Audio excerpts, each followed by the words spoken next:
um caos emocional. Começando, era o início do processo de divórcio, tinha acontecido já uma decisão da separação em 2016 e a gente teve que esperar um período para poder decidir aonde ia acontecer, em que momento ia acontecer a separação de corpos, que era a busca por um imóvel. Então, o ano de 2017, que foi o ano que esse projeto ia começar a nascer, o pai das meninas acabou saindo do emprego onde ele estava, então a gente ainda fazia um ajuste de vida entre as meninas, ele em São Paulo, eu aqui em Campinas, até que no final de 2017 foi o momento exato para a gente conseguir procurar. Eu lembro que eu conhecia outras pessoas que me encaminharam para o Daniel, me apresentaram a Pamela. Eu já conhecia esse condomínio, né? Barão Geraldo sempre foi uma região que eu gostei muito desde que eu cheguei em Campinas, hoje tem 12 anos que eu estou em Campinas. Então, Barão era uma região muito agradável, né? Eu já tinha passado em frente a esse condomínio algumas vezes, mas nunca tinha procurado, né, de uma forma efetiva. E tinha alguns imóveis na época ali dentro. Essa casa ficou em obra meados de 17, e aí quando foi 28 de fevereiro de 2018, eu me mudei para lá com as minhas filhas. Até então, né, a caçula estava com 5 aninhos, a mais velha com 8, então foi um divórcio, como todo divórcio, com seus momentos altos e baixos. A mais velha, eu tenho certeza que sentiu muito mais, a pequena não tinha muito essa noção. Ela até comentou outro dia no carro comigo, que eu falei para ela que ia trazer um histórico, né, todo nosso, né, da nossa ida para Barão Geraldo.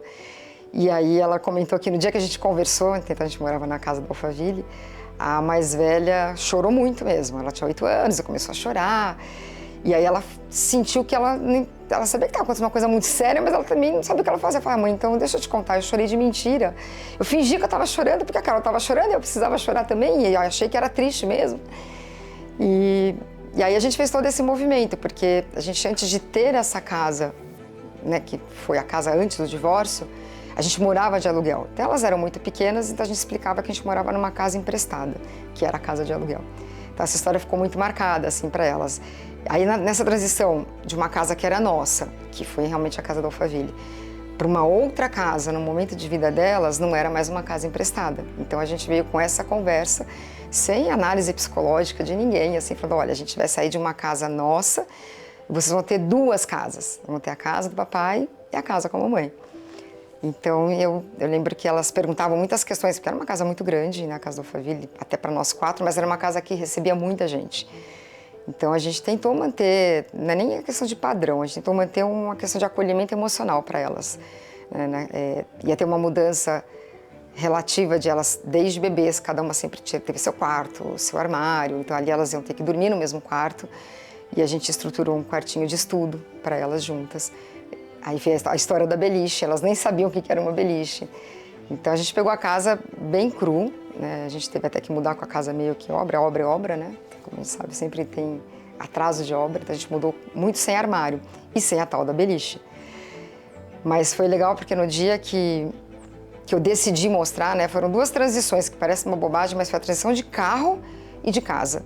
Eu sempre tive carros muito grandes, né, por conta do pai dela fazer essa gestão, sempre uma pessoa mais desligada para isso.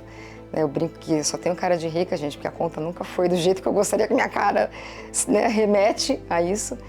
Mas eu fiz uma troca de carro muito grande, eu saí de um carro grande para um Honda Fit. E isso elas sentiram também. Então eu lembro que eu coloquei um presentinho assim no banco de trás quando eu fui buscar na escola. E foi no mesmo dia, foi na mesma semana, que eu levei para conhecer a casa. Então eu acho que foi isso, eu coloquei tipo um quadrinho, massinha, balinha e a chave estava no meio das 2 da casa. E aí eu comentei, falei, olha, agora a gente vai ter, né, uma casa nova, vocês vão ter 2 casas, então vai ser super legal, a casa do papai, a casa da mamãe. E aí eu lembro que eu estacionei, né, entrei no condomínio, elas olhando, né, assim, é um condomínio muito fofo até hoje, assim, tem, minha casa lá tá alugada hoje, mas ela alugou não deu uma semana, não deu tempo de eu publicar a casa, e a casa já estava alugada. Então, um condomínio muito agradável. E a casa é uma graça, né? Parecia realmente uma casinha de boneca. Então, eu lembro que eu dei a chave na mão das 2, a mais velha já puxou assim, né? Eu comentei que eu tenho esse vídeo. E aí elas entraram com aqueles gritinhos. Então, isso para mim, assim, foi... Para mim, adulta, na história toda, foi o momento, acho que mais marcante de olhar a minha independência nascendo ali. Porque eu tive esse 1 ano e meio de decisão de separação. O divórcio ainda não tinha sido assinado, ele foi assinado no ano que eu mudei para essa casa. Mas aquela coisa do ir e vir, né? Eu ainda estar dentro da casa que a família passou, né, a morar junto. Então eu tive que desconstruir essa família na casa onde o pai ainda vinha. Não vinha como visita, ele vinha como morador, né? Porque como assim, a vida dele foi reconstruída em São Paulo e a minha ficou em Campinas, ele não tinha onde dormir em Campinas. Então ele vinha para ver as meninas e a gente dormia todos 4 ainda na mesma casa, em quartos separados. Então assim, a casa do Alphaville, ela é uma casa, não é uma casa triste, mas ela é uma casa que foi um marco da desconstrução. E a casa, né, do Homeland foi a casa da reconstrução, mas para mim ela é uma construção do zero. Né? Reconstruir é se eu estivesse recomeçando a história com alguém ali. E na verdade eu estava iniciando um novo momento na minha história com as minhas filhas, que passariam a ter 2 famílias, 2 casas, e relativamente pequenas, né? Então, deixa eu te perguntar uma coisa, muito legal a forma como você está colocando. A gente vê que a gente é um prestador de serviço, né? Mas a gente passa a fazer parte da história das pessoas realmente. E a gente vê que divórcio, obviamente, é um momento que é doído para todo mundo que está envolvido. Mas a gente vê também que ali inicia um pouco do que você está falando, de uma nova fase, de novas possibilidades. Né? Então, quais eram os teus sonhos naquele momento? Quando você entrou naquela casa, o que isso representou para você?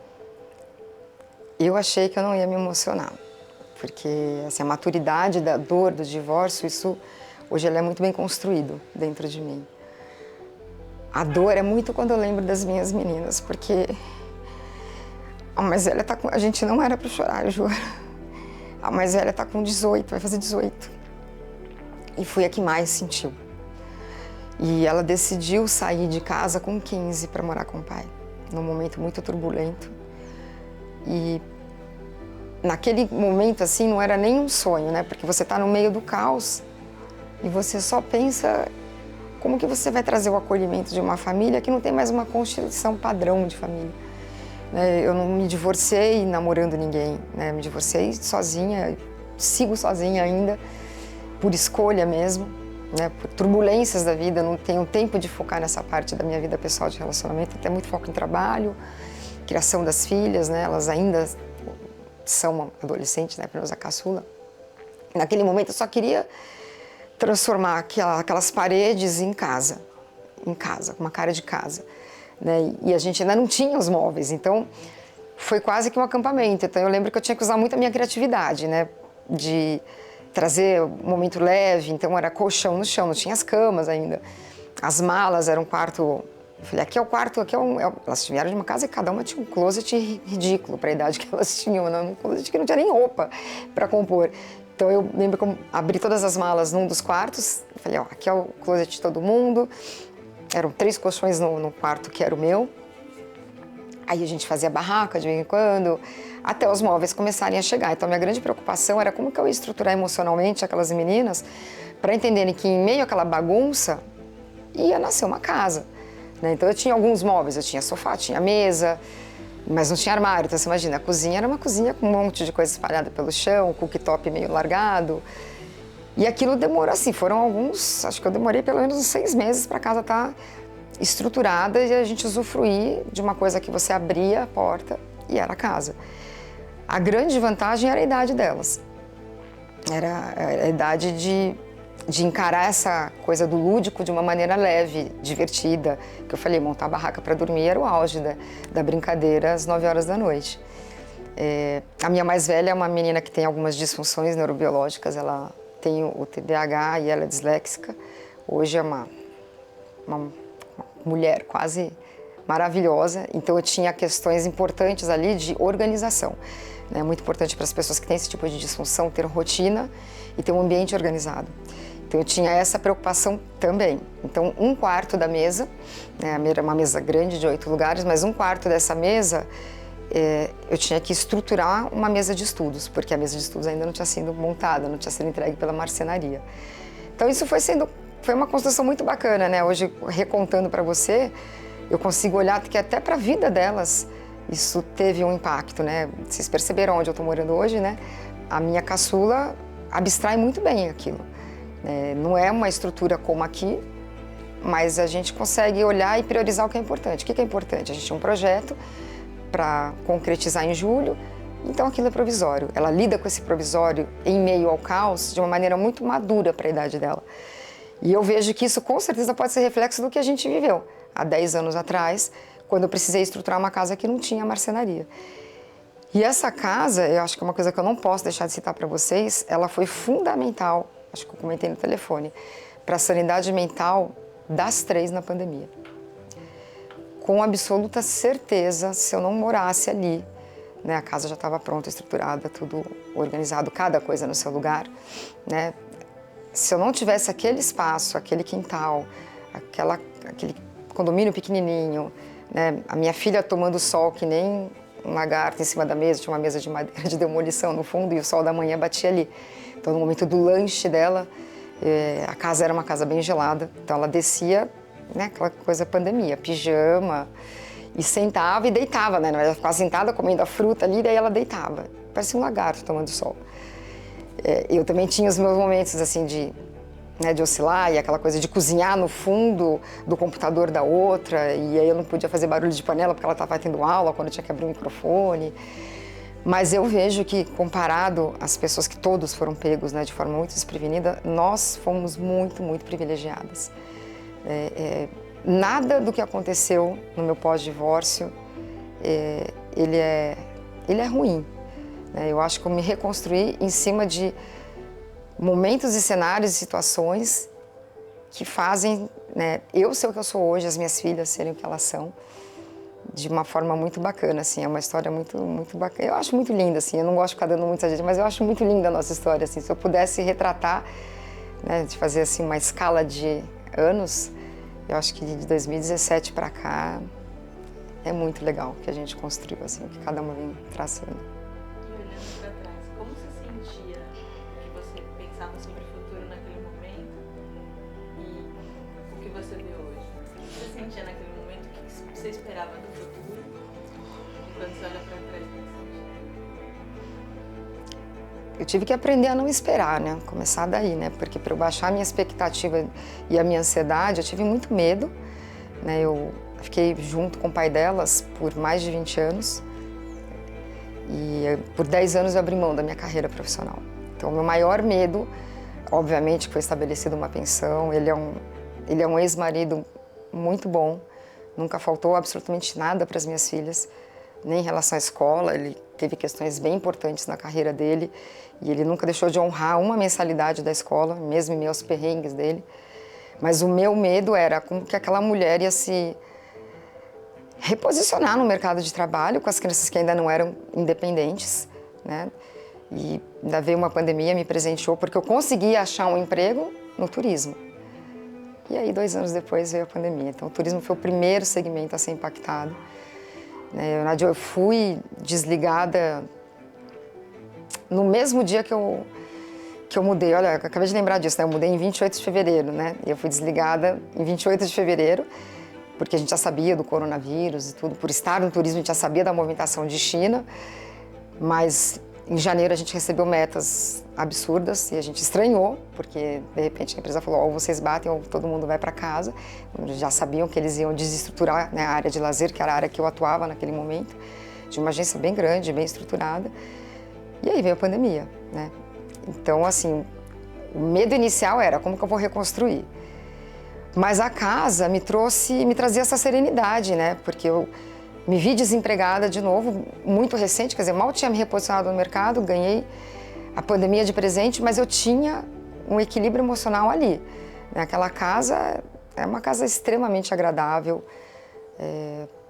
independente do tamanho que ela tem, ela tinha uma vibe da família mesmo, que a gente construiu juntas, E o medo foi sendo superado através disso, Então, os momentos mais difíceis, eu tive ainda algumas oscilações de acordos do divórcio, quando ele decidiu se casar, então ele veio com pedido de guarda. Então eu tenho a lembrança da onde eu chorei, como eu chorei, mas também eu tenho a lembrança da onde eu fui, onde eu recebi uma ligação de conforto. E aí eu falo, nossa, eu estava no sofá, naquele cantinho da sala, que era o cantinho que eu me jogava. Era o meu cantinho, não era o meu cantinho da depressão, era o meu cantinho da minha taça de vinho, com a minha série, com o meu filme. E aí, à medida que eu ia, sabe, retomando a minha vida profissional e pessoal, o meu sextou era aquele. Né? O final de semana que elas passaram a ter com o pai, ao contrário de muitas amigas que se divorciaram, para mim foi um ganho de liberdade que eu falei, nossa, que delícia não ter que cozinhar para ninguém, que delícia não ter que comer, né? Que delícia não ter que pedir para ninguém tomar banho, eu tomo banho que eu quero, se eu quiser capotar no sofá. Porque eu virei uma garrafa de vinho vendo filme e era isso, era a minha liberdade, foi meu grito de liberdade, foi esse. Né? Acho que até hoje ainda tenho isso, apesar de serem adolescentes, né? A mais velha já tem a vida dela em São Paulo, morando com o pai, os irmãos e o namorado. Eu ainda tenho a demanda da caçula, né? Que não dirige, é uma geração que não pega ônibus. Né? À noite, menos ainda, mas essa coisa de vai levar pra festinha ou vai pra ficar em casa de amiga. Quando ela vai pro pai, eu falo, é o meu vinho, é a minha série, eu não abro mão disso, de sexta e sábado. E deixa eu fazer esse filme, que acho que é muito legal. Quais são os momentos muito felizes, assim, pra você? Que você olha e fala, nossa, naquele momento que eu peguei a chave, foi um momento em que eu senti que era uma nova fase, exemplos, né? Me conta, assim, pontos ao longo dessa jornada muito felizes. O primeiro momento mais feliz e mais emocionante foi quando as meninas abriram a porta da casa, elas por elas, e né, naquela maturidade que elas tinham, para a idade que elas tinham, os gritinhos assim, sabe? Cada canto que elas iam subindo, nossa, olha isso daqui, nossa, que legal, e subir aqui é o nosso quarto, nossa, que legal. Né, depois, o momento que os móveis começaram a chegar, que a casa começou a ter corpo de casa, né, um momento da beliche. Eu sempre gostei muito de registrar, né? Elas são crianças nascidas, não nasceram na era digital, mas eu sou uma era do analógico, né? Então eu tenho vários tipos de registros, então o momento da chegada na marcenaria, o momento que eu conseguia olhar para aquela casa arrumada mesmo, o meu quarto, né? Na cama que eu decidi manter, uma cama grande, não abrir mão de ter uma cama king. Hoje é muito difícil, eu divido uma cama de casal, tamanho padrão, com a minha filha. E a gente já falou que próxima etapa, cada uma vai voltar a ter seu quarto, sua cama. Mas era muito gostoso, assim, olhar o meu quarto, sabe? Gosto muito de ter o olhar mesmo, conectado a coisas da natureza. E ali a gente tem a mata, né, da Fazenda Rio das Pedras, e a minha janela tinha um ângulo que da minha cama eu conseguia sempre ver o verde. Então aquela coisa de abrir, ter um trecho do azul pro verde, né, aquela característica de arquitetura inglesa mesmo, que a casa tem, que é uma graça. Então a casa tinha muito, né, Claro que a gente não compra uma casa por comprar, né, e eu tive a oportunidade, o privilégio de ter em mãos um valor que eu pudesse escolher onde eu morar, né, não tinha aquela coisa de, eu tenho que comprar porque é isso que dá. Barão não era o melhor dos mundos em termos de distância, minhas filhas estão no Notre Dame até hoje, então eu só me toquei morando aqui onde eu estou hoje, que eu demoro menos de 10 minutos. Eu tinha 40 minutos ida e volta. E para mim era normal, porque eu vim de São Paulo e eu acho que 20 minutos, até hoje para mim 20 minutos em Campinas é lucro. Né? Pegar trânsito em Campinas de 5 minutos é ridículo, perto dos 40 que eu pegava em São Paulo.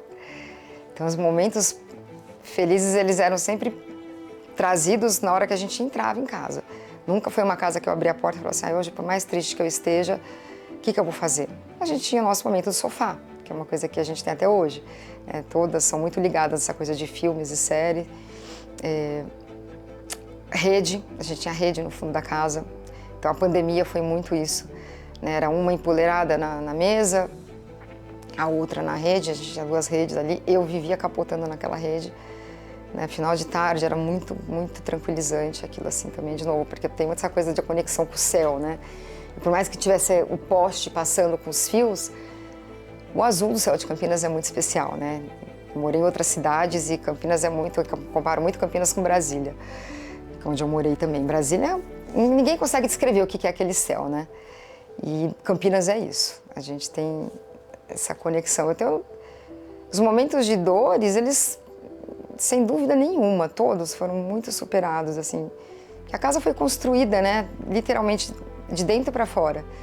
Eu já tinha ali o tijolo, o concreto, tudo bonitinho, o acabamento, mas a nossa carinha, ela não veio, é uma mudança, está tudo pronto, e personal organizer colocando, não, inclusive a personal, eu acabei contratando o ano retrasado, um pouco antes de eu decidir que eu ia mudar, né. de lá, né? Sair de lá foi muito difícil. Eu saí de lá em janeiro desse ano. A despedida dali para mim foi doída. A gente consegue dizer que essa casa para você foi um início de uma etapa de construção e que Sim. marcou aí talvez o início da fase de infância das suas filhas? Foi. Elas tiveram uma fase importante, né? Para mim foi uma reconstrução como mulher, como profissional, né? Foi ali que eu olhei para o perrengue do meu cenário profissional e falei, nossa, e agora? Né? Sou mãe 10 anos fora, como é que eu vou mostrar para as pessoas que eu ainda tenho competência, né? Que não é só fazer a gestão de uma vida familiar e as competências se fortaleceram demais, né? A gente tem mania de focar muito no filho, né? E esquece de olhar para a gente na pandemia, né? Fazer a gestão de meninas que viraram adolescentes, né? A caçula, ok, virou um pouquinho depois, mas a minha mais velha se tornou uma adolescente dentro de casa. Ela menstruou naquela casa. As duas menstruaram lá, mas a adolescente menstruou em meio à pandemia, né? Com um descontrole do digital consciente da minha parte. Eu realmente olhei para tudo aquilo ali, falei, essa parte eu não quero ter controle. Tive consequências? Tive. Ela é a filha que teve questões bem sérias em 2021, quando começou a volta do híbrido, e com todas as questões que ela já tinha de aprendizado. Mas ainda assim a gente olha o cenário para ela e fala, caraca, foi muito bom, né? Porque ela amadureceu tudo ali, né? Ela menstruou brincando de boneca com a irmã e de repente voltou para a escola encorpada, com seio, e falando de menina, e falando de menino, aquela loucura que virou essa geração dela, e eu ali, nossa, outro emprego, e já tinha entendido o que era trabalhar também, né, de forma remota, fazendo essa gestão das filhas. Mas tudo tem ganho, né? Eu não consigo ter uma visão pessimista. Eu acho que isso é histórico meu de família, né? Eu venho de pai e mãe que sempre tiveram esse jogo de cintura, né? E eu acho que isso me ajudou demais a encarar divórcio, a encarar uma busca de emprego, a encarar os perrengues de adolescência, né, com a minha mais velha, quando ela decidiu sair de casa também. A minha mais velha falou que a saída dela para minha mais velha, para mim como mãe, foi aquela dor, né, dilacerante mesmo. Cortei ali que eu ia cortar na minha cabeça só quando ela entrasse numa faculdade. E a minha mais velha, a minha caçula, falava, não, mãe, a saída da Carol pra gente é o segundo divórcio, porque a casa ficou vazia, né? A cachorra que ficava mais com ela ficou com a gente, então, né, a família diminuiu mais um pouquinho. Mas ainda assim a gente foi driblando e ela ganhou o quarto só dela, o quarto, né, que ela dividia com a irmã, passou a ser o quarto dela. E eu, de novo, desmontei aquela beliche, vendi a beliche, falei, vamos reformar, vamos fazer um quarto seu. E aí foi um momento, de novo, feliz, né? Porque a caçula, então, passou a ficar com o melhor quarto, a segunda suíte era dela, a mais velha virou uma visita e ficou super de boa com o quarto, que era o quarto de estudos, a gente transformou aquele quarto num quarto da visita, que ela era uma visita, né? Ela morava com o pai lá, ela tinha um quarto estruturado em São Paulo, e aqui ela passou a ter um quartinho dela, que ela super encarou de boa e ficou bem, assim. E agora, conta um pouquinho pra gente do Hemovit. Como é que você conheceu o Hemovit? Como que chegou em você? Pode citar nomes? Pode. Eu conheci o casal, até então eles eram um casal, o Bromberg, né, o Jairo e a Érica Bromberg. As nossas filhas estudavam juntas na época. E a gente tinha o hábito e a coincidência de sempre estar nos Estados Unidos na mesma época. A gente sempre, todo final de ano a gente ia para lá, a gente ficava em Orlando, passava Natal, Ano Novo lá. E nesse ano do divórcio, coincidiu de eu... Acho que eles estavam acabando de mobiliar uma casa deles lá, e eu fui com eles para IKEA, eu lembro. E eu estava no carro conversando com o Jairo, com a Érica, e falando, nossa, não sei o que eu vou fazer, esse ano eu vou ter que voltar para o Brasil. E, né, inclusive era a minha última viagem enquanto família, né, que foi no ano de 2016. E a gente decidiu ir os quatro, junto as pessoas não entendiam, mas como vocês estão separados? Eu falei, ok, a gente entendeu que isso vai funcionar. E saía para jantar, né, com o Jairo e tal. E aí o Jairo comentou que era muito amigo do Daniel e que ele ia me apresentar uma pessoa assim que a gente voltasse para o Brasil, que era para eu lembrá-lo em janeiro, dele me apresentar essa pessoa. Me falou de um condomínio aqui perto, que eu cheguei a ver com o próprio Jairo, mas eu não tive aquela conexão, né? Falei, não vai ser aqui não. E essa coisa de reconstruir já tinha, né? Como que eu vou reconstruir uma família? Tem que ter conexão. E aí foi quando eu conheci o Daniel, né, me trouxeram a Pamela. E a Pamela fez parte de vários momentos. Nossa, Pamela, coitada, a Pamela ela participava de almoços tranquilos entre eu e o Flávio, né, que é o pai das minhas filhas, porque ele fez parte dessa tomada de decisão. Em nenhum momento ele tinha a preocupação assim, aonde as minhas filhas vão morar. Ele tinha os critérios, não podia ser casa de rua, tinha que ser casa de condomínio. Então a Pamela recebeu um briefing assim, ok, não ok, ela tinha que lidar com duas personalidades, ela tinha que atender às exigências que o pai queria para as filhas naquele momento e as minhas exigências enquanto mãe, mulher, tentando olhar para uma casa que tinha que ter a minha cara, né? Não era mais a cara do casal, era a cara que eu gostaria de dar para mim. Qual era a minha identidade naquele momento? Depois de 20 anos com a mesma pessoa, dividindo os mesmos gostos, que gosto que era meu, né? Naquela questão toda. E aí eu descobri que, ok, eu tenho um gosto bom, mas eu sou mais simples do que eu imaginava que eu era. Né? Então, para mim era mais fácil me adaptar a algumas questões. Então, a Pamela ela teve muito esse equilíbrio, sabe? Foi muito legal, porque em alguns momentos eu me emocionava, eu chorava, a gente não brigava, eu e ele. Né? No momento da negociação foi bem ok, ele foi muito parceiro. Por isso que eu falo, é muito difícil falar que eu tenho um bom ex-marido, mas eu tenho um bom pai das minhas filhas, eu sou muito bem resolvida em relação aos sentimentos, porque a nossa separação foi muito bem resolvida. Né? A gente já era muito amigo na hora que a gente decidiu se separar. Então ele teve esse cuidado, né? Ele participou até além do que ele precisaria, de almoços, de visita a imóveis. Lembro que a Pamela levou a gente em outros locais, mas o Homeland foi uma coisa de eu exigir, eu falar, eu quero esse lugar.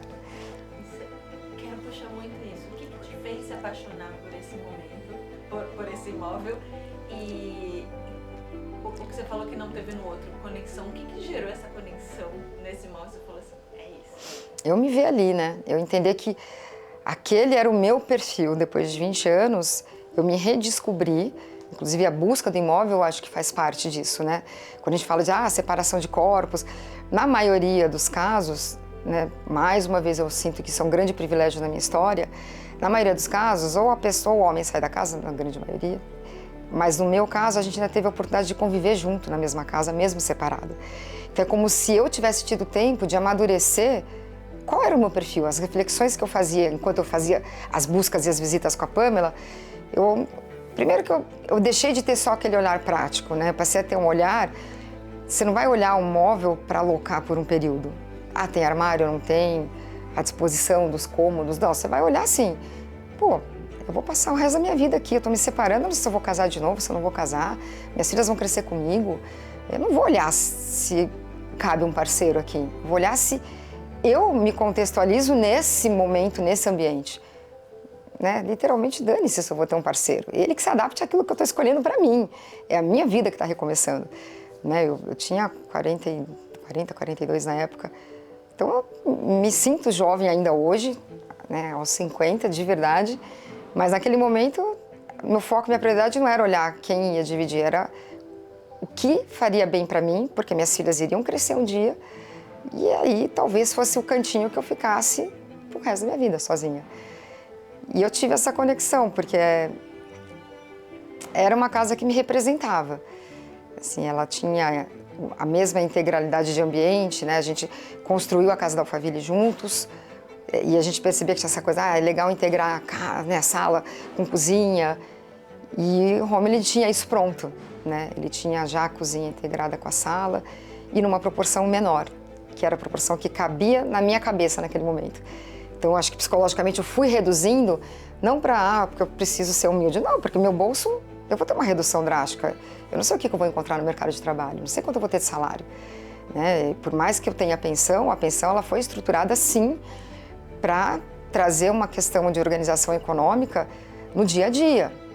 Né? Os meus pequenos luxos, fazer unha, fazer cabelo, roupa, eu percebi que eu precisava de menos. Né? Eu já aprendi, a gente cresceu muito enquanto casal, enquanto família financeiramente, porque foi natural, né? Foi a construção da nossa história. Viagem para fora, uma casa maior. E eu confesso que a casa maior, ela nasceu ali, ó, da Casa da Alphaville, porque ele tinha essa pegada de vamos receber gente sempre, todo final de semana. E era quase uma pousada mesmo, gente. A gente colocava tranquilamente 12 pessoas ali para passar fim de semana.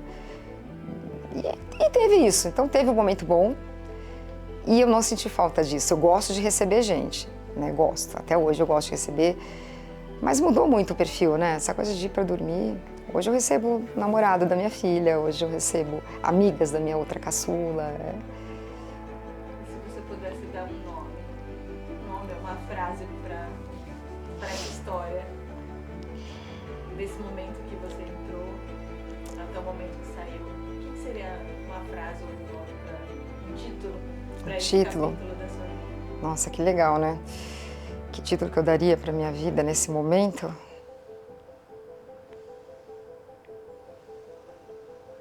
A construção de uma nova família.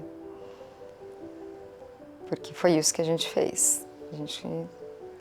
É o que eu falei para você, eu nem falo reconstruir. Porque eu não saí triste, né?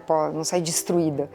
Né? Eu tive um término de casamento muito leve, apesar de ser a desconstrução. Né? Então eu não vou usar o reconstruir, porque a gente construiu uma nova família. A gente até brincava, a gente era Little Family. Né? Aquelas fotos de família de final de ano, né? De Natal.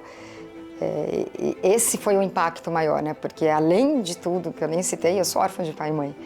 Então eu já não tinha uma família grande. A família grande era a família dele. Né? Os avós todos que as minhas filhas têm são todos por parte de pai. Né? No meio desses últimos 9 anos de divórcio, elas têm avós postiças, né? Que são aquelas senhorinhas meio de caminho que apareceram na minha vida, que considero minhas filhas como netas. Mas é uma história muito privilegiada, então ela é uma história de construção mesmo, sabe? Ela é uma construção e ela não para, né? A gente está sempre com capítulos novos, aprimorando, olhando, despedindo, né? A despedida, ela foi triste porque eu vivi muita coisa nessa casa. Né? Ela teve, assim, acho que ela foi o início da minha ancoragem, enquanto mulher, enquanto profissional, enquanto mãe. E uma mãe que fez de tudo para não enlouquecer. E realmente, eu, em comparação a outras famílias e outras mães, eu consegui, dentre a minha loucura, e manter sã na pandemia, porque a gente tinha as nossas válvulas de escape, né? Acho que um apartamento teria realmente transformado todo mundo em que muita gente transformou, né? Inclusive o quadro da minha mais velha, o quadro emocional dela, não ficou tão grave porque a gente tinha esse equilíbrio do espaço da casa. A gente tinha a questão dela pegar esse sol, que, né, o médico até explicava pra gente que era uma forma do organismo dela repor não só a vitamina, mas não deixar a depressão se abater nela. Então hoje tudo tem muita conexão, sabe? Eu acredito muito, todas as histórias são muito conectas. Pamela não é o caso, Daniel, minha conversa com o Jairo, todo mundo, né? Não sei se eu vou poder citar, mas a vizinha que cedeu pra gente aqui, que super me acolheu desde dezembro, sem me conhecer, sem saber nada da minha história. Então eu sou uma pessoa muito privilegiada pela vida, eu acho, sabe? Assim, não sou uma Alice no País das Maravilhas, não. Estou vivendo um perrengue real nesse momento, de carreira de novo, mas eu tenho que olhar para o que eu tenho e ver o que eu vou fazer, né? Qual é a limonada que eu vou tirar da vez, né? Eu já aprendi a tomar sem açúcar, essa que é a real. Mas... Para fechar, o que você diria para Imovit e o que você diria da Imovit se você estivesse falando para alguém? Olha, para Imovit, eu acho que eu costumo dizer que alguém tem que criar uma palavra que tenha um sentido maior do que o obrigada. Acho que obrigada e gratidão são palavras que às vezes não conseguem mensurar o tamanho do que isso representa. Então, para a Imovit empresa, para quem está atrás, né, quem foi o empreendedor que decidiu, né, dar cara para a Imovit, trazer pessoas, montar uma equipe, eu não consigo trazer uma palavra que não seja maior do que gratidão. Pela paciência, né, pelo que eles têm que ter muita paciência, sim, para se envolver na história de uma família. No meu caso, ela tinha 2 histórias ali. Em alguns momentos ela percebia que ele pendia por uma certa resistência. esse manejo com o emocional das pessoas que a Pamela teve. Eu só tenho a agradecer por isso, né? Eu tenho a agradecer. Talvez volte para a Hemovit, porque eu vou ter que tomar coragem de vender a casa que eu comprei pela Hemovit, porque vai ser um novo momento, né, de fazer uma nova aquisição para a minha vida agora, com uma estrutura menorzinha, né, de finalmente entender que eu vou para um apartamento depois de mais de 10 anos morando em casa. E aí, talvez, realmente, acho que esse é o momento de falar. O que você diria sobre a Hemovit, para alguém te perguntar? Quero comprar um imóvel. Olha, a Hemovit, ela vai fazer uma entrega que vai superar a expectativa. Eu tenho a caixa, uma caixa estruturada, não só por ser da área, mas eu tenho a caixa que eu recebi o meu contrato. É uma caixa, parece uma caixa de presente, ela vem inclusive com um laço.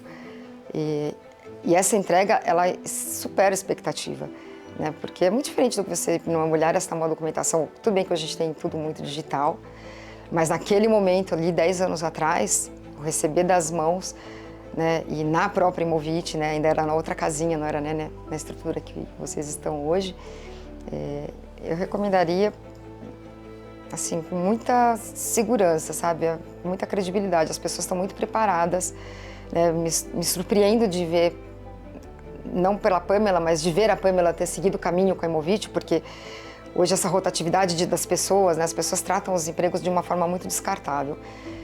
E eu fico muito feliz de saber que a Pamela se manteve ali, que ela conseguiu fazer a carreira dela ali. Né? Obviamente eu indicaria, porque é a pessoa que eu tenho de nome, né, de memória, tanto quando ela me chamou, nossa, que legal que você está aí ainda, tudo. E quando ela me trouxe o convite, eu me senti muito honrada de poder compartilhar com pessoas, né, talvez até dar um insight em alguma pessoa que esteja passando por isso. Né, que os momentos são ruins, mas você sempre tem que olhar para a reconstrução ou para a construção. E eu indicaria tranquilamente, porque tem essa coisa do psicológico, né? As pessoas ali estão preparadas. O próprio Daniel, também a gente chegou a bater altos papos, da vida pessoal mesmo, né? Ele nunca foi o dono da empresa inacessível. Ele sempre foi um cara muito de uma acessibilidade, de uma sensibilidade, né? Ímpar, assim, né? Porque eu tinha a intimidade com o Jairo, que é um amigo dele, que não tem um envolvimento. E o Daniel, desde o primeiro momento, antes de me trazer a Pamela, né, aquela reunião inicial de você conhecer ele, apresentar, de ele entender o que a gente queria, né, o que a gente precisaria, ele foi muito sensível, né? Ele teve essa sensibilidade que refletiu na Pamela, que desempenhou o papel assim de uma forma muito legal. Então, não teria a menor dúvida de recomendação. Muito obrigada. De nada. Obrigada. Obrigada. Posso te dar um abraço? Claro. Obrigada pela sua história. Obrigada.